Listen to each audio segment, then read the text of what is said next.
Έχετε σκεφτεί ποτέ ποια είναι η βασική διαφορά ενός εκπαιδευμένου ατόμου σε θέματα ασφάλειας από κάποιον εκπαίδευτο? Προτού απαντήσετε, τα όπλα ή οι πολεμικές τέχνες, παρατηρήστε αυτό το βίντεο.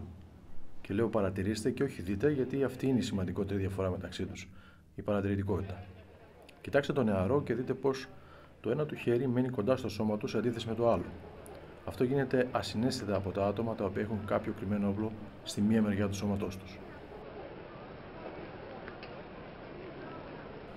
Δείτε κάποιον που περπατά στο κέντρο της πόλης με ένα αληθινό μαχαίρι στο χέρι και κανείς δεν το έχει δει.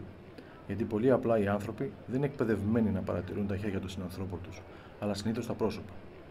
Επίσης, είναι ο μοναδικός που φορά σακάκι μέσα στη ζέστη σε 40 βαθμούς Κελσίου, ούτε αυτό φυσικά τράβηξε την προσοχή κάποιου.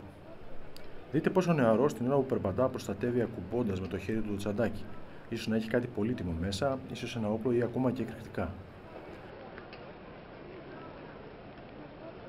Κανείς δεν παρατηρεί ότι αυτή η ελκυστική κυρία περπατά με τον ίδιο τρόπο όπως οι προηγούμενοι δύο στην αρχή του βίντεο, έχοντας το ένα χέρι κολλημένο στο σώμα, σημάδι ότι ίσως κάτι να θέλει να κρύψει, και σίγουρα όχι επειδή η βεντάλια είναι βαριά.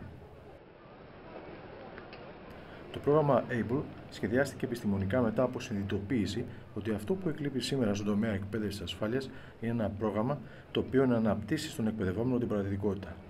Μια ικανότητα η οποία ίσως κάποια μέρα να του σώσει τη ζωή.